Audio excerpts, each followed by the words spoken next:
Ukurugenzi in August.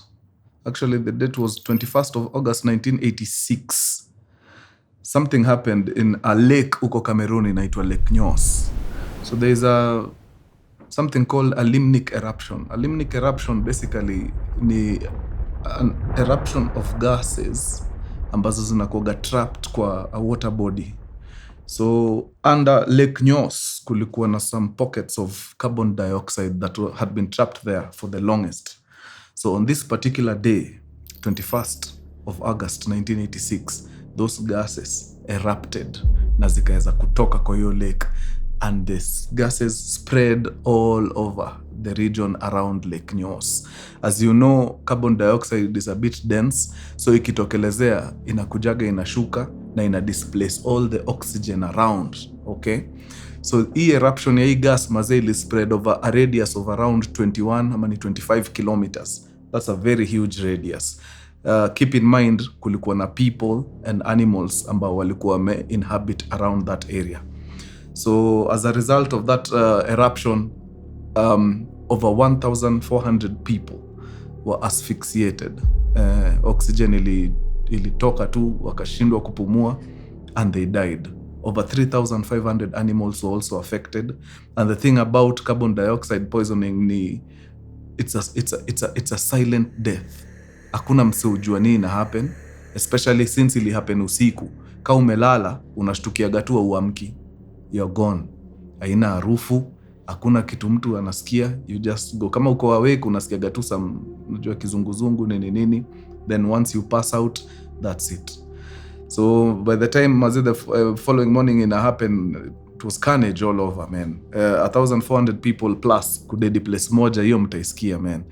3,500 animals. By the time authorities wanafika, decomposition ishaanza kuhappen, so unaweza imagine tu ile smell ilikuwa around hiyo area hiyo time. Yeah, so the government ilibidi wafanye mambo, so kuna design, they have some degassing mechanisms ambazo walienda waka-employ ndani ya hiyo lake, ndio kitu kama hiyo isiwahi tena happen. Yeah, I think to this date, the Lake Nyos disaster very easily could be one of the biggest disasters ambazo zime happen kwa Cameroonian soil. Yeah. Tuende kazi.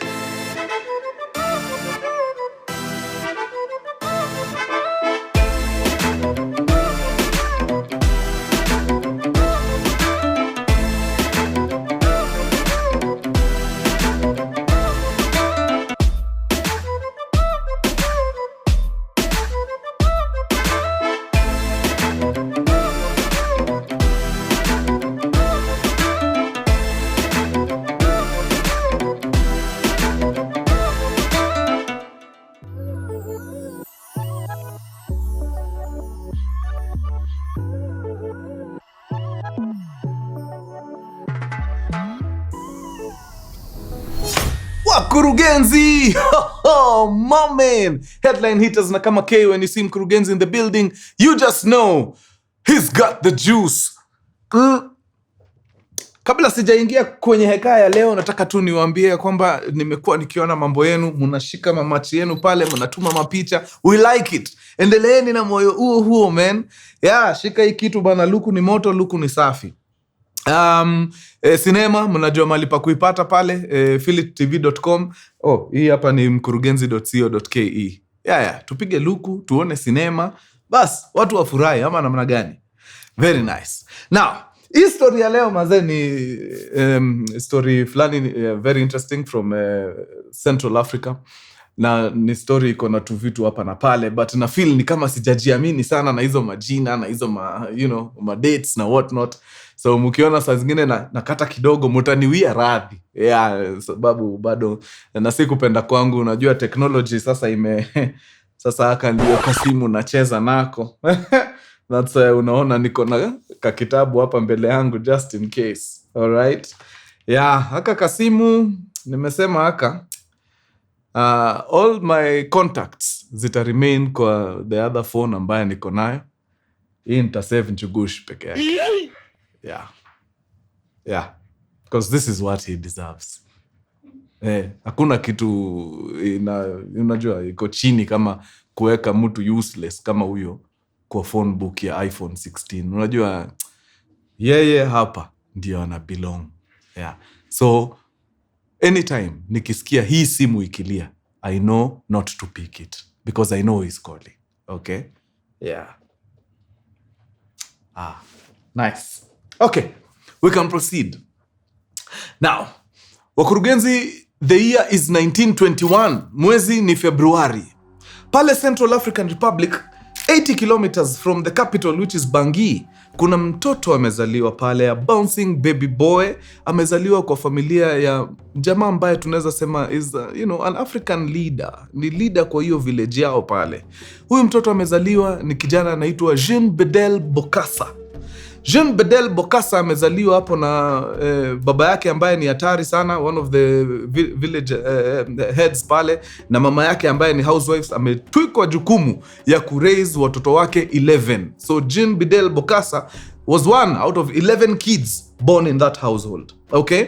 So seeing as the father alikuwa headman flani, chief flani, yani ni leader flani hiyo area, you could say akina Bokassa walikuwa na maisha relatively comfortable. Okay? Until wakafikiwa na minyororo ya slavery. Kumbuka, by this time in the 1920s, Central African Republic is under the firm grip of the French rule. Okay? Na hawa Faransa wamekuja hapa, wame set up makampani zao. So kile wanahitaji ni nini? Cheap labor. So where do they get cheap labor from? Wanachukua Waafrika, wanawaingiza huko kwa forced slavery huko. Kwa forced labor, sorry. Waende wafanye kazi kwa makampuni zao. Shoka inaanguka siku moja, inapata nani? Baba ya Bokassa.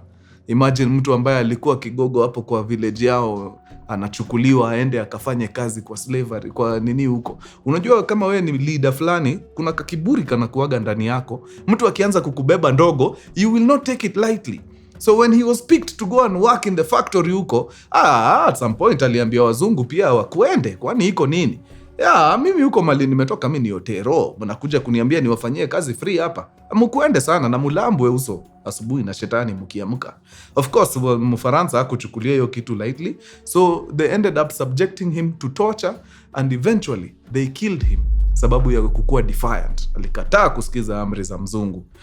Hiyo ripoti iliuma sana watu wa kwao. Most affected was his wife, Bokassa's mom. Alisikia mazee mzae ameenda ametandikwa huko, ameaga dunia. She could not bear it. Alikaa tu 1 week akiomboleza mzee. Akafika mahali akasema, hata mimi I cannot continue with this life without him. Hata mimi, adios muchachos, peace. And she proceeded to unalive herself. Now, Bokassa amebaki pale. Now he's an orphan. Lazima atafutiwe namna ya kusurvive pamoja na wale wengine siblings wake ambao bado ni wadogo. So what happens to him? He is enrolled into a French school hapo. It's a Catholic school. Wale wanamchukua kama wazazi wake na wanamsomesha pale until anamaliza kidato. Then after shule anaamua, since hawa watu wa Katoliki wamenisomesha, si nirudishe mkono by kukua priest hata mimi. So anajaribu safari ya kukua priest pale. But I don't know what happens, hiyo mambo ya kukua priest kidogo haingii. So anaamua, wachana na hii kitu ya priesthood, wacha niingie mambo ya upishi pale, ni flambe. Unajua wale watu wana kapan kanajaa moto, ni deadly. Anapiga pale chef kidogo nini, but hata hiyo kidogo anasikia bado. Yeah. So by this time the guy is in early 20s.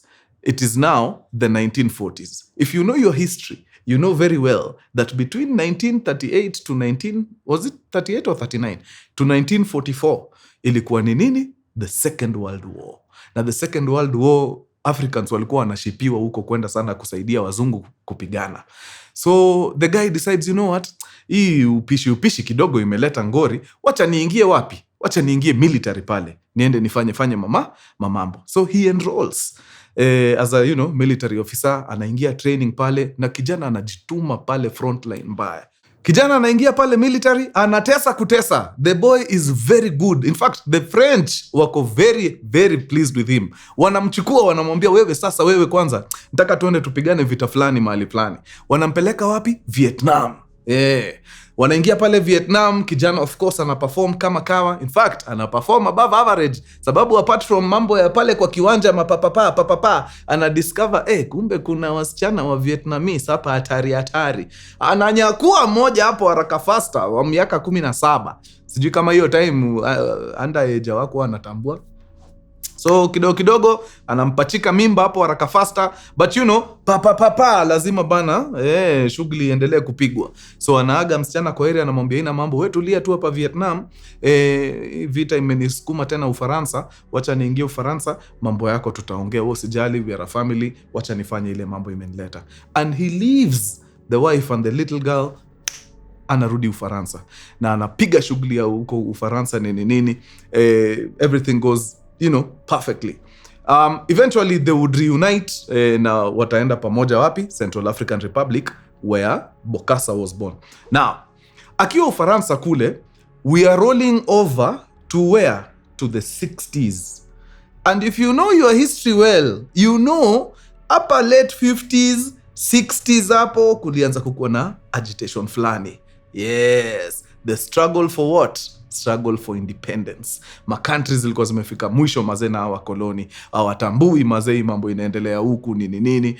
So countries zilikuwa zishaanza kurevolt. Akina Ghana pale 1957 walikuwa washainua mkono wakasema iwezi, walami wakuende, kwani itakuwa nini? Wakapata independence yao. Wengine 1959, around 1960 hata Central African Republic wakasema hata sisi bana hawa Faransa hapana, iwezi, watoke.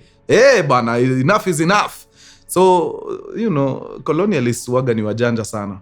Waliona hiyo nini vile the continent is shaking, wakaamua hapa design ni kutumia nini? Bongo. And they did what even their counterparts did. By counterparts I mean the Germans, not the Germans, the Brits, hao ndio walikuwa the heavy colonialists at the time. So what they ended up doing is they planted a puppet. Unajua wakati mnafukuza mzungu, anakishaga amewaachia. So unajua anataka kuonyesha ni kama okay sawa, you're liberal now, mnaweza fanya kile mnataka. In fact, hata chagueni leader wenu. But kitu amjui ni huyu leader mnafaa mchague ni leader tayari mnakuwa imposed, amekuwa imposed now. So hakuna kitu mpya mnafanya hapa.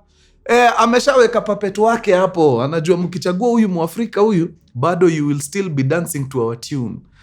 If you don't know, now you know, because that is exactly what happened to this country of yours. Kama unafikiria, itachoma.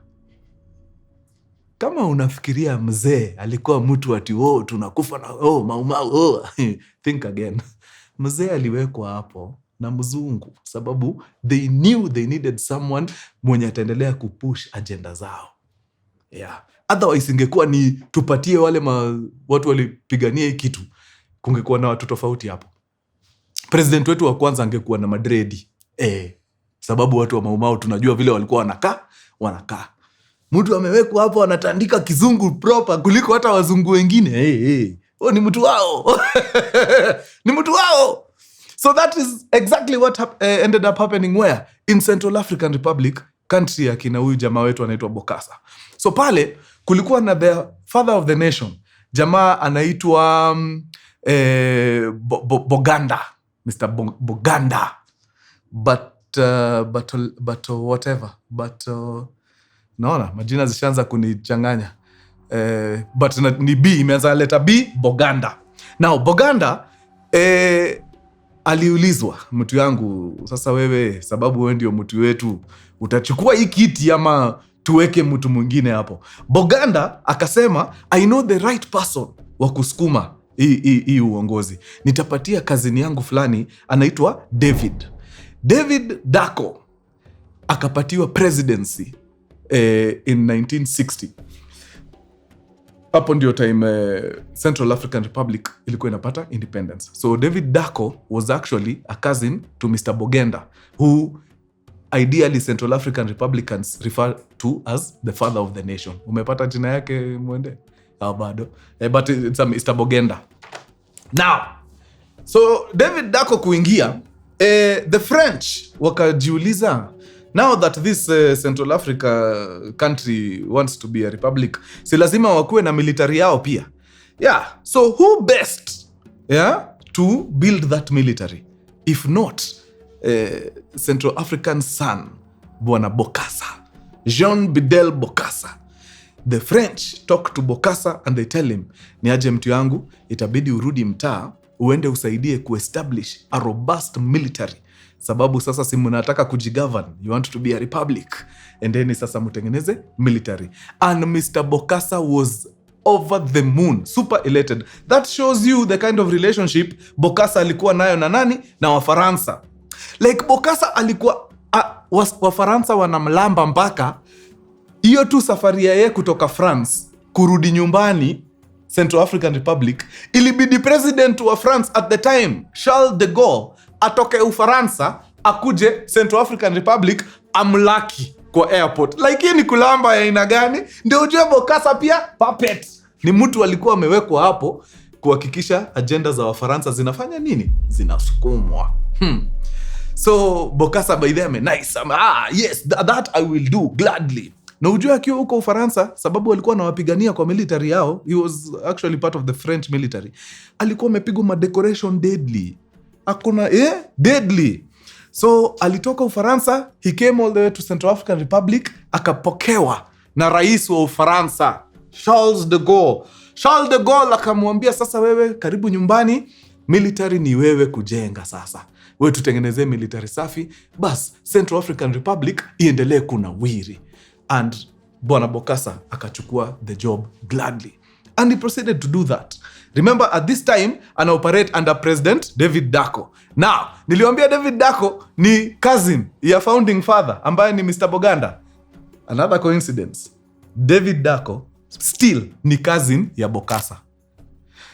Nilikuwa nashindwa, kwani hii familia, but nikarealize Central African Republic at the time had a population of under 5 million. So, under 5 million, si hapa mcorrelated nyinyi wote. Yeah, so I guess that's why. So, Bokassa akakuwa sasa ndio anachezea hapa na President Dacko. Alafu ni very strategic this guy. Anahakikisha kila mahali President Dacko ameenda, ako hapo karibu. Like kamenje ikiwekwa tu hivi, ukiona President Dacko hapa, ukiangalia tu vizuri hapo kwa vicinity, Jean Bedel Bokassa ako hapo na zile manini zake amezistikisha hapo. Unajua hizo medal zake alienda akazistikisha kwa koti. Sasa mazee anakaa nika Robocop, sababu side moja ni chuma tupu. Medals. Yeah, but it worked for him, sababu politics mazee is all about visibility. Tukikuona kwanza karibu na power, tunajua pia wewe si mchache, wewe ni hatari. So it really worked for him. Wadau, in true African fashion, sijui ni nini inatusumbuaga sisi wa Afrika. Yani tukipatiwa tu leadership hivi ama power, yani inatucorrupt immediately. It did not take long for President Dacko kukua tu drunk na hii power. Akaanza kumisuse resources huko nini. Akaanza kwanza, ukitaka kujua mtu si mzuri ni mtu anajiprotect sana. Because you are protecting yourself from who? Against what? President Dacko immediately ali-establish kitu inaitwa the Mobile Police Force. Hiyo ni yake ya kumchunga. Haifanyi kazi ingine, ni yeye tu.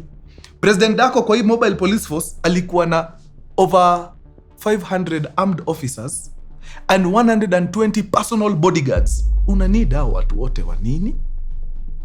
It is a new country. Haujakuwa na maadui tayari. Why do you need all those people? I guess it's because he knew he would ruffle some feathers na zile actions zake. Za wizi hapa na pale nini. So akaanza kutufanya tu vile, typical founding fathers wamekuwa wakitufanya. Ama mnafikiria wenu tu ni mashule alikuwa anaweka jina yake? Mnafikiria alijipata na millions of acres za shamba aje? Yeah. Typical founding father behavior.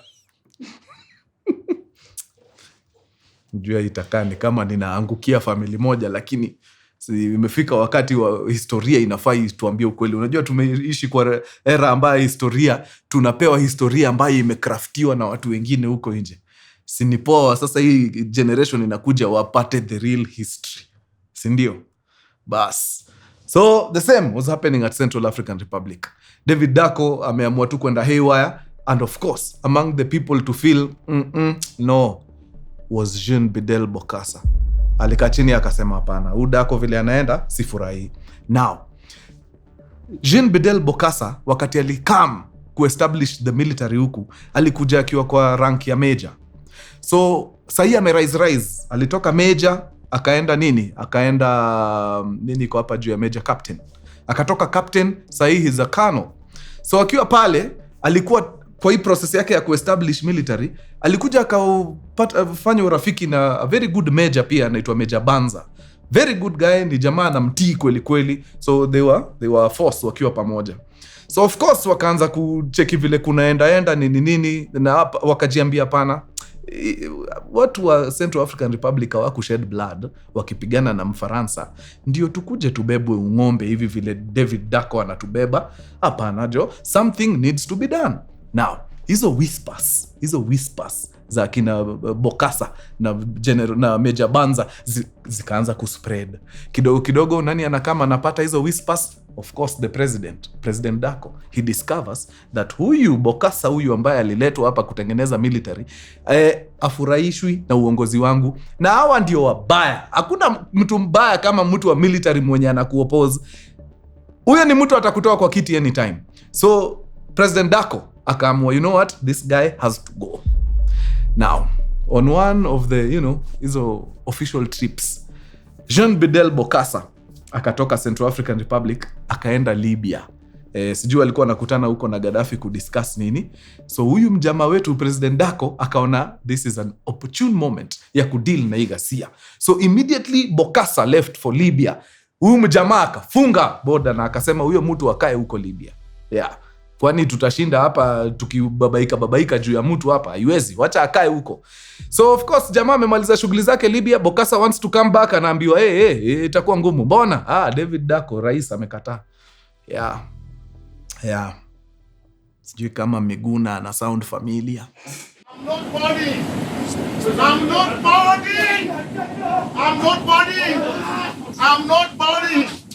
I'm not boarding. I don't have a passport. I'm not boarding. I'm not going. You cannot take me from my country by force. Yes, so I'm not going.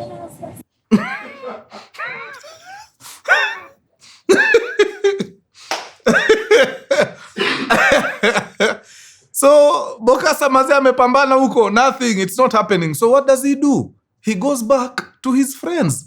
Who are his friends? The French. Anaenda kwa Wafaransa, anawaambia ni aje wadau, mlinipatia kazi, mkaniambia niende ni establish military kwetu. Hiyo ndio kazi nimekuwa nikifanya. Mimi naona huyu rais wetu ni kama anaanza kudeviate kutoka kwa mipango yetu kama nchi. Kuongea kidogo tu inafanya ananifungia nje. Mnaona kama hiyo ni haki wa Faransa? Simuongelesheni huyu mjamaa mazee anirudishe, me I have work to do. Hatuwezi kuwa tunaishi hivi na uoga nini. The French wakawambia, you know what? Yeah, hata sisi tumekuwa tukiangalia mambo ya huu David Dacko.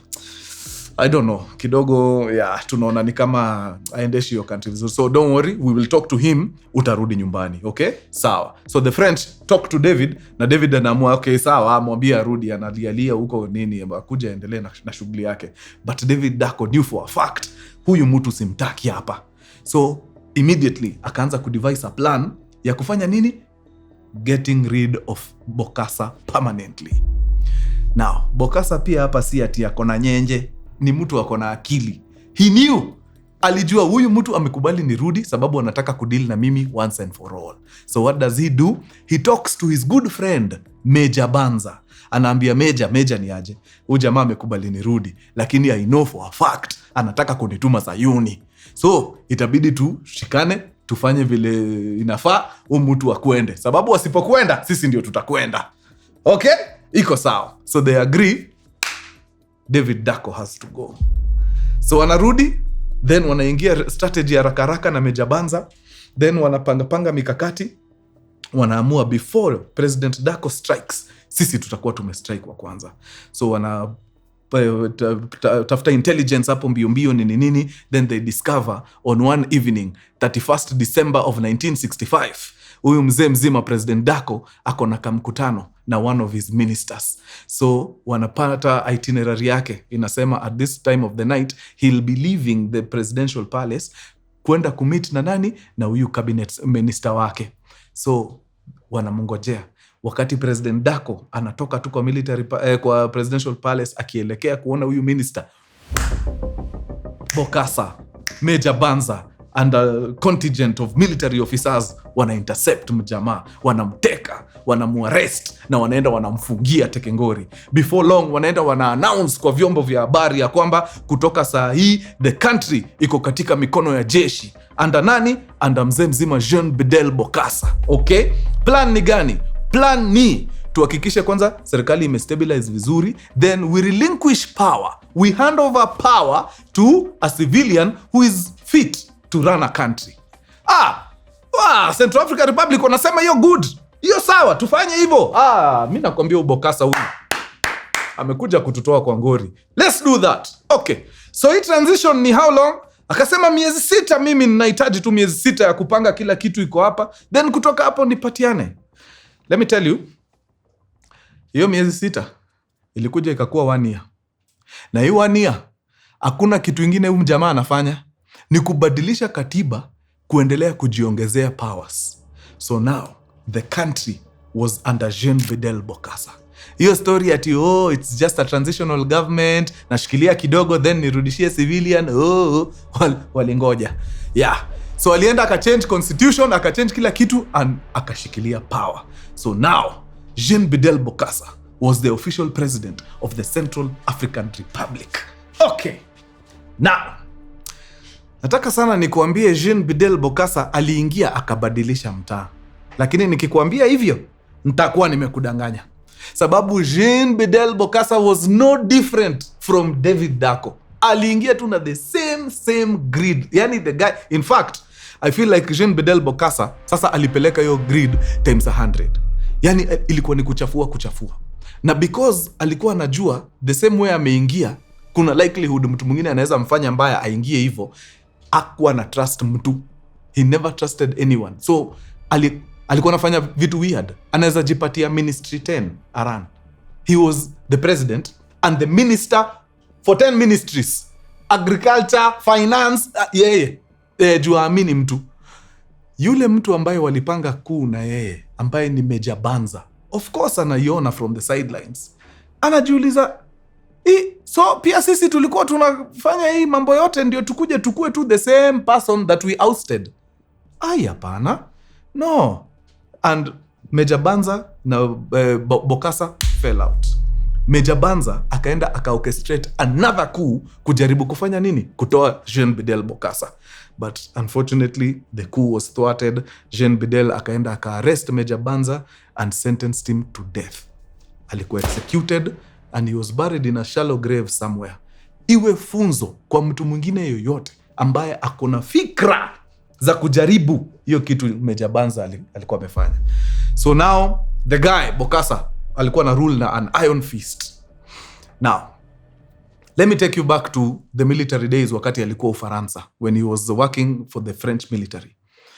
Jamaa akiwa Ufaransa alikuja akakutana na texts, vitabu nini about a guy called Emperor Napoleon Bonaparte. Na kuambia story ya Napoleon ilikuwa imebamba jamaa anaitwa Bokassa. Kwa mind yake alikuwa anajiambia, mimi ile siku nitawairise, this is the guy I'm following. Mimi na Napoleon same, mtakuwa mnatusoma kwa kitabu moja. He really looked up to Napoleon.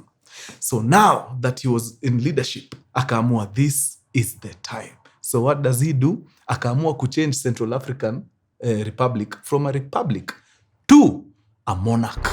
So now haikuwa inalidiwa na a president, ilikuwa inalidiwa na an emperor. Na emperor wakati anakuwa coronated, lazima mjue huyu ni emperor anakuwa coronated. Hii coronation lazima ikuwe ni ya kimataifa, hali ya juu. Kitu inaweza compete na coronation ya kina queen huko UK. Yes. So akaamua kupanga bonge la coronation mtu yangu. Let me tell you. 1976, the year of Bokassa's coronation. Hapo ndio watu walijua Afrika kumbe wanaweza kuwa na pesa. Jamaa alipanga coronation ya kimataifa. Let me tell you, ile nguo tu alijishonea kama emperor. Unajua emperor anapiga ile robe flani, ile ni flowing, ni robe na flow mpaka huko nyuma na iko na crown. Hiyo material tu ya hiyo robe peke yake ilienda kushonewa France. Ili cost pesa na pesa. Ile crown peke yake ya Emperor Bokassa ilikuwa na 13,000 natural diamonds. So you can imagine how expensive that crown was. Hizo zote zinashonewa wapi? Ufaransa. Luxury items zikatolewa kutoka France, kutoka Germany, kutoka New Zealand, zinaletwa na mandege mpaka Central African Republic. Akaingia Ujerumani, akanunua over 80 luxury vehicles and hundreds of motorcycles, zile za kuleta bazoo, zote akaweka hapo. Ni nini ingine inakuaga kwa coronations? Maua. Maua tunanunua in tons. In tons. Bro, unajua maua inaga weight. Ukiona maua imepimwa iko sahi in tons, unajua ni maua inatoshanaje. Let me tell you, he bought so many things.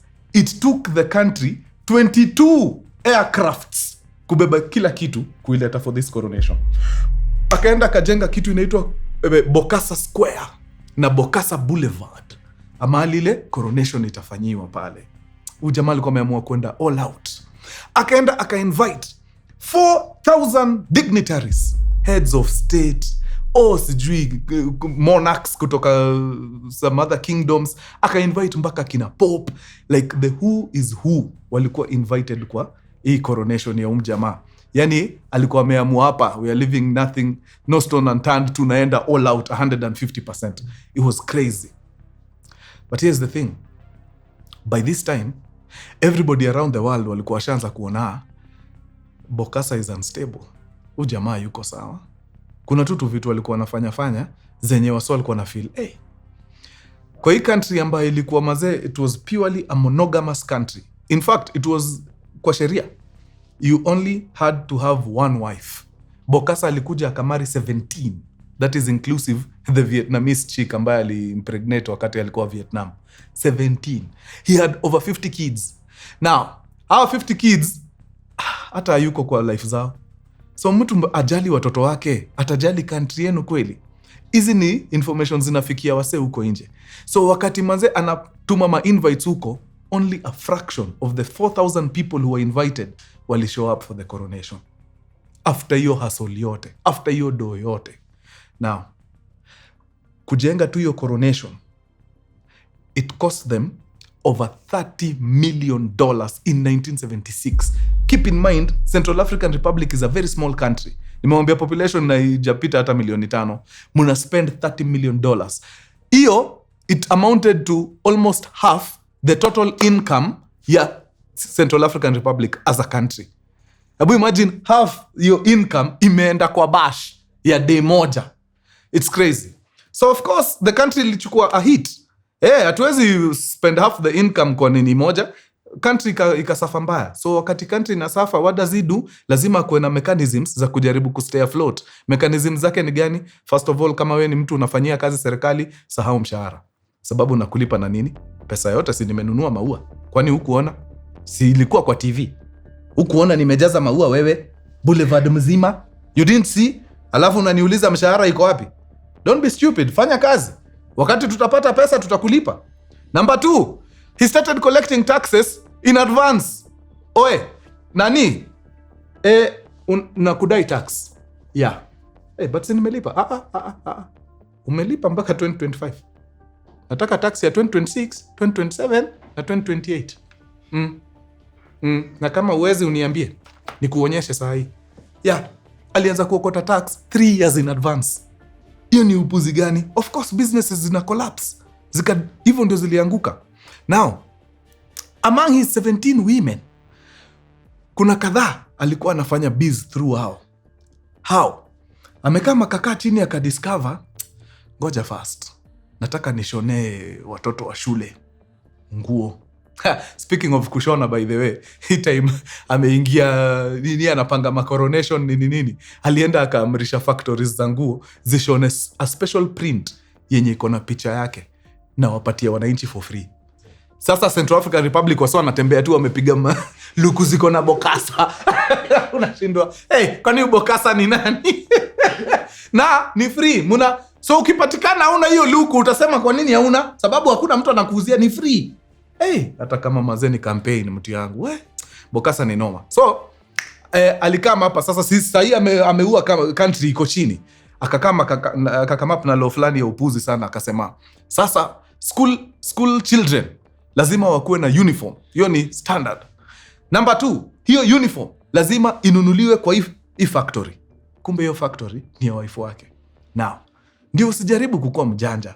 Mtoto yoyote akipatikana hana uniform anaexpeliwa na mzazi wake anafutwa kazi mahali yuko. Unaona hiyo? So watu wote ilikuwa lazima wanunue uniform, na hii uniform inanunuliwa kwa factory ambayo factory inaoniwa na bibi yake. You know, there's so much a country can take. Ilifika mahali wasa wakasema uongo mbaya. Kama mbaya, wacha katambe sasa. Hatuwezi ishi hivi. Tunalazimishwa kununua uniform ndio tutajirishe mtu tayari ni tajiri. Haiwezi. So wase wakaingia street. Maandamano proper. Now, because they affected mostly were children, sababu ya hii issue ya uniform, children ndio walikuwa kwa front lines.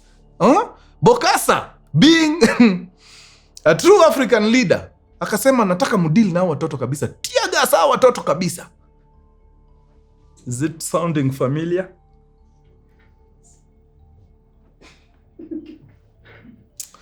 I'm telling you, the more things change, the more they remain the same. So watoto wakakula matiaga suko mbaya sana. Bokassa akasema hawa watu ni kama hawasikii, taandika risasi. Siko sure kama ni kwa mguu. Risasi ya mguu. Long story short, after the protests ended, hundreds of children had lost their lives. Mtu ameua mpaka watoto, mtu yangu. Huo ni mtu sasa hatutaki kuongea naye. Huo ni mtu ametufikisha mwisho. Something had to be done. Now, on the sidelines, kuna ule rais ambaye alikuwa mbaya. Alikuwa anaitwa David Dacko. Like, how bad do you need to be for a bad former president kusema, hey!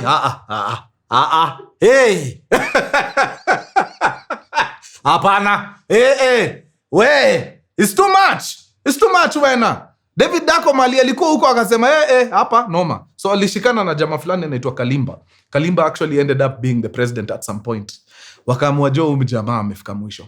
First of all, after Bokassa ali-oust David Dacko, mimi nilifikiria atamuua, kumbe hakumuua. Alimwambia tu aende atafute form zingine. So all this time hizi vitu zote zina happen, David Dacko alikuwa tu huko chini amenyamaza, but anaona ile mambo yote inaendelea huku. Jamaa, the guy needs to be stopped. So David Dacko and Kalimba wakaamua, you know what, lazima mikakati ipangwe. Jamaa tujue vile tuna deal na yeye. Okay? Now, Bokassa was a very strange fellow. Unaona kwa hii coronation, kwa ile pilka ya kutafuta hela, alikama akajua mazee there is an African country ambayo imejiweza mbaya. Na hii country ni country inaitwa Libya, under the leadership of one Muammar. Kano Muammar Gaddafi. Akajua sasa huyu jamaa lazima nimkope. Jua kona ganji. Unajua niko na coronation hapa na nahitaji ganji. But ni Muislamu na mimi ni Mkristo. Okay guys, kutoka kesho mimi ni Mohamed na tusumbuane. Nataka niingie pale Libya nione kama nitaokota. So akaingia Libya, akaenda akaokota tu pesa kiasi kutoka kwa Muammar Gaddafi. Akarudi mtaa. So walikuwa na some sort of a relationship with Muammar. But eventually, after huyu jamaa mpaka anaanza kuua watoto, Muammar huko asikii fiti. Anaanza kufeel, okay, what nonsense is this? Nini inaendelea hapa? But you know, ni sawa tu, wacha tutadili na yeye tu vile anakam. So one time, mzee mzima ameamua acha nirudi kwa Gaddafi. Hapa tumesota mzee. Ametandika economy ya country iko karibu, iko huko in the pits. Akamwacha niingie hii Libya. Nione kama naweza ongelesha Muammar, mtu yangu John, nione kama naweza tutoa kwa ngori kiasi. So the guy leaves Central African Republic, anaingia pale Libya. Immediately the guy anaingia Libya, mzee mzima David Dacko na new friend wake anaitwa Kalimba wana take over. Wanaambia serikali ni aje, Garcia ameenda, imebidi turudi tuchukue country yetu tena. Mumeona vile mumeendeshwa hizo miaka kadhaa, si mumeona? Mnataka tuendelee kuishi hivyo? Hapana. Bas. So huo mjamaa wacha abaki huko we have now taken over the government, wacha tujaribu kurecoup ile kitu kidogo imebaki hapa, juu mtu atatumaliza huyu. So ule amemaliza shughuli zake Libya, anajaribu kurudi, nothing, anaambiwa hakuna, huko kwanza ukionekana watakuweka ndani, so usijaribu kurudi huko, tafuta maskani nyingine ya kuenda. Now by this time amechoma kila mahali, Afrika mzima hakuna mtu anataka story yake. So the guy anatoka Libya anaingia mahali panaitwa Ivory Coast, Cote d'Ivoire, anaenda wapi? Abidjan ndio city yao big huko. Ule president wa Abidjan asikii fiti jamaa kwa hapa, lakini well, in true African spirit anamwambia we maintain tu, lakini wewe ujue wasawa wa feel vako yako, yeah, na nakupatia tu kia time kiasi ujipange utoke uende ujue vile unakacheza. So alikaa Ivory Coast kitu kama maybe around 4 years, huko mtaani tu mambo yake kutolewa. Then after 4 years hata hapa Ivory Coast mambo ikakuwa ngumu, wakaona by the way, sina kuoga na marafiki zangu wale wa Faransa, ni watu wangu, haezi niachilia. So mazee akakol watu wake France huko, akamwambia mazee, nimetoka kwangu kumeharibika, wameniweka nje, mtaniruhusu tu nikam niishi tafadhali yake, na si kwa ubaya. Wafaransa wakamwambia ina mambo, we kam tu tulie. Na jamaa akatoka akaenda wapi? Akaenda France, and he stayed there all through the 70s until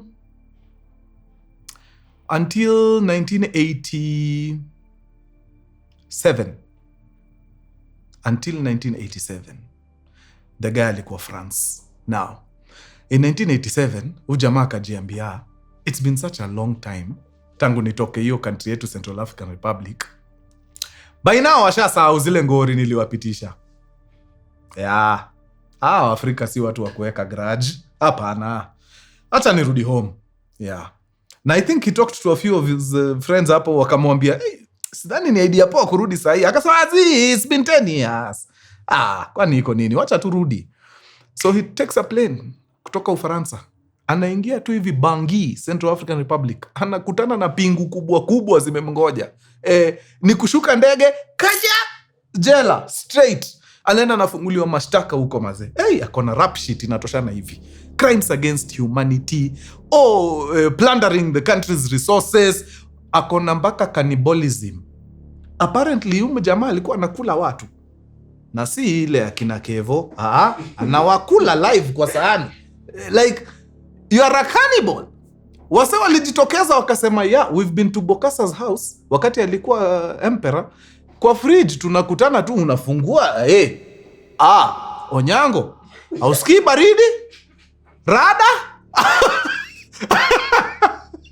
kwa freezer ako hapo. Kumbe huyo jamaa alikuwa ukimkosea ana organize tu na secret police hapo, unaenda unatekwa. Si wewe ni umeamua kukua uko na kayumbet, ukishatekwa unakuwa stew kesho. Hivyo ndio amekuwa kioperate.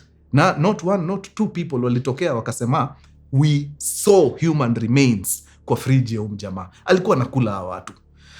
Yeah, so rap sheet ikasomwa pale, akapatikana guilty on almost all counts apart from hiyo ya cannibalism. Juu yenyewe I guess it was too bizarre for wase wengine kuamini. So hiyo ndio count 2 moja peke yake ilitolewa nje juu ya lack of sufficient evidence. Lakini hii kukula mali ya umma, crimes against humanity, kuua watu, kwanza kwa ile protest ya watoto 5 kwanza aliekewa hapo. Nilishindwa mbona 5 na walikufa karibu 100 na upuzi. Amewekewa hapo, it was crazy, and he was sentenced to death in 1987. So Bokassa goes to prison, anapiga miaka 6. 1993 sijui stars zake zina line aje. Imagine wanamwachilia, hawakumuexecute, hawakuicommit to a life sentence, walimwachilia after 6 years, na wakakubali arudi kwa community. In fact, kwa nyumba yake pale Central African Republic Bangui, akaingia hapo na akaendelea na maisha. But by this time kamiaka kameenda. Kumbukeni jamaa wetu ni wa 1921, so by the time tuko 1993 he's deep in his 70s, around 72, 73 there about. So akaingia pale 1993, akajaribu maintain low profile pale, but health yake ilikuwa tu inaenda kideteriorate pole. By 1996 the guy mazee akaamua, you know what, yeah, it's been real, adios muchachos, and he breathed his last and he died in 1996. Yani kila time nikisoma hizi stories zao wase walikuwa huko, the founding fathers, wase and the people that came right after them, the script is almost always the same. Nashinda go why? Like hakuna Pan-Africanist tu alikuwa tu kabisa genuinely akona, you know, good interests at heart for their country. But then again, nimekumbuka tu sahi hata nimetoka kuambia, none of those people walijipata hapo ati sababu ni watu walikuwa maumau hatari. Wote walikuwa planted hapo. Ni watu ambao walikuwa wanasukuma agenda za wakoloni. So they were rotten from the very beginning. So it doesn't come as a surprise kuona watu vile waliendelea cooperate immediately after their countries were liberated from the colonialists. So when do we break that curse? It's been 60 years since mambo ya independence. 60 plus. Bado tu tuko na wase wako na interests zao, their own personal interests. Sahi hakuna mtu anaingia pale ati anataka kuokoa nchi. Kila mtu anaingia akijiuliza, how can I get a piece of this country? Every regime inakuja ikiwa more corrupt than the other. Man, nakumbuka tukiambiwa news za Goldenberg, na msinicheke ati jumini mzee. Goldenberg ilikuwa huko time ya Moi. Yes, nilikuwa naelewa. Nilikuwa bado primary but nilikuwa naelewa. Nikisikia wase wanapiga noise juu ya Goldenberg, juu ya, was it 800 million? Ilikuwa imepotea. Ilikuwa 800 million there about, Manze tunapiga noise for decades juu hatujawahi sikia kitu kama hiyo. Serikali ya juzi 2 billion ilikuwa inapotea daily. Ile ya Goldenberg ilikuwa 800 million imepotea over a good duration. Serikali ya juzi 2B inapotea daily. Kama hiyo serikali ya juzi inapoteza 2 billion daily, sasa tunapoteza ngapi? So every regime inakam ikiwa too more audacious and more corrupt than the other. If we don't change the cycle, mtaniambia kama tutakuwa na country by 2050. Yeah. We can only sustain this for so long. Kuna mahali itafika, tutaenda tu hiyo direction ya kina Central African Republic. To this very day, Central African Republic is among the poorest countries on the continent. I think iko number 2nd last. Yeah. So now, as I wind up, the way we've been agitating, well and good, iko sawa, ina work. Watu wameshaona for sure, ama guys wako dissatisfied na vile country ina run. But now we need to take it a step further. How do we take it a step further? A step further ni sisi wenyewe tunajua the people in society wenye wako na something hapa kwa kichwa. The people in society wenye wako na the country's interests at heart. Tusupportini hao watu. Let's support them, tuwapatie hizo cheo, waende watuchange hii country. The more tunaendelea kurely on the politicians that have been around, hakuna mahali tunaenda. Angalieni hata zile alliances zinaformiwa saa hii. Just pick those people uangalia wamekuwa kwa regimes ngapi. Some of them go way back to Moi's regime. Na wako hapa wanasema wanataka kuleta change. Change hukuleta time ya Moi, hukuleta time ya Kibaki, hukuleta time ya Uhuru, umeshindwa time ya Ruto, unataka kuileta, we kwenda huko. We wacha. Hapana. Wacha tusimamishe wase wenye tunajua wanaweza na tufanye tu siasa safi. Tuwapush waende wachukue hii kitu, watuchange hii country. But hii story ya afadhali huyu, hakuna mtu yote ashaikuwa, wachana na yeye, hakuna. Angekuwa mtu wa kufanya kitu tungekuwa tushaiona. The fact that hakuna impact zero, inamaanisha hakuna kitu tunabadilisha. Tutashindaga tu hapa na tutaandamana na itafika mahali tuchoke na hiyo maandamano. Yeah, so design ni kuangoa. Wacha tu support wale wase tunajua wanaweza, tu wasukume hapo mbele. Now, tuna support aje wase wenye tunajua wanaweza. Maze campaigning is so expensive. Why is it expensive? Sababu the politicians that came before wamecreate kitu ya lazima ni ku-entice na ganji ndio ni win kura yako. So what happens juu ya hiyo story? An MP, a governor, an MCA ends up spending 3, 4, 5 times do angefa aokote during tena yake kucampaign. Juzi Jalango amepiga hesabu fiti sana. Amesema in 5 years the most an MP makes in terms of salary is less than 45 million. It's less than 45 million. Juu anakula 700 kila mwezi times 12 times 5. So 700 times 60 ni around 42 million. Lakini ndio aingie hiyo kiti, amespend close to 200 million ndio apate hiyo kiti. Bro, kwani hii country nani huyo anamkaga hivi asubuhi anaamua wacha niende tu nisote ndio nipate uongozi? Ni juu tusha create avenues za wase kujua vile wanajilipa na pesa yetu. Tusha create hizo avenues. That's why mtu wako willing kuspend hiyo pesa yote ndio akiingia pale ajue vile anajigawia hii keki. The moment tumetoa hii kitu ya kukampaign na pesa, na najua wananchi wengine mtanichapa juu mnataka kuokota hizo so mbili, but okota so mbili ukule leo alafu utaabike the next 5 years. Na imekuwa hivyo for the longest. Nashindwa, when will you guys learn? Sahii politician akikam, wacha patiane sera zake, atoke aende, msikule so mbili yake. Juu wacha niwaambie, mimi kama mtu wa sahii nikienda niwekelee milioni 200 munipatie kura yenu, ninajirudishia hiyo ganji. Kwani nyinyi watoto wangu? Nyinyi si watoto wangu. Niwekelee milioni 200 ndio niende nichukue 42 million. You're not my children. Mimi ndaingia pale nijirudishie do yangu. So the way mnaweza nikip accountable ni muhakikishe sijaingia mfuko hiyo design. Wacha ni campaign kadri ya uwezo wangu, msichukue pesa yangu, nyinyi sikizeni sera yangu. Sikizeni sera yangu, kama sera yangu inawabamba, nipatieni kura. Kama sera zangu haziwabambi, niambieni niende. Bas, na hivyo ndio inafaa ikue. But the moment tunaendelea kuchukua pesa from people, only the people with deep pockets ndio watakuwa na rule. Na here's the thing, not all people with deep pockets wako na hata bandwidth ya kurun serikali. Hao ni business people. Wanajua vile kucheza na pesa. Haya, tusipo change mtu yangu tutajipata tu hapa 2050. Tukisema wanasiasa, hakuna cha wanasiasa, ni wewe. Ati mpaka mnaambia MP, hata si hatutaki kusikia sera zako, we tupige kile unatupiga. Bro, nimeranti ya kutosha. Kauko kwa sakoli yangu na unajua by the way uko na leadership skills, we jua tunakuinua by force. Tunakuinua by force. Jalango alisema alipata kuna vitu zingine hapo zilikuwa waste.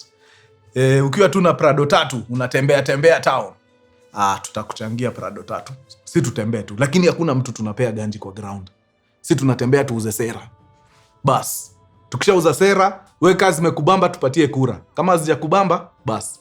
Na hawa si wanakamna pesa, chukueni hiyo pesa na msiwage. Juu mtu anakuja na pesa anajuana kitu ingine ya kuleta kwa meza. Mimi nikijua sina kitu ingine ya kuleta kwa meza, nitakuentice na pesa. Lakini nikijua niko na mazee strategy safi inafanya kazi, si need hata kukupatia bob. Strategy yangu inafai kuconvince unipatie kura. I hope naongelesha watu maze Juma. Pale kwa ground mnachoma guys. Acha nifungie hapo. Imekuwa true sana wadau, nyinyi wa deadly. Adios muchachos, peace. One time.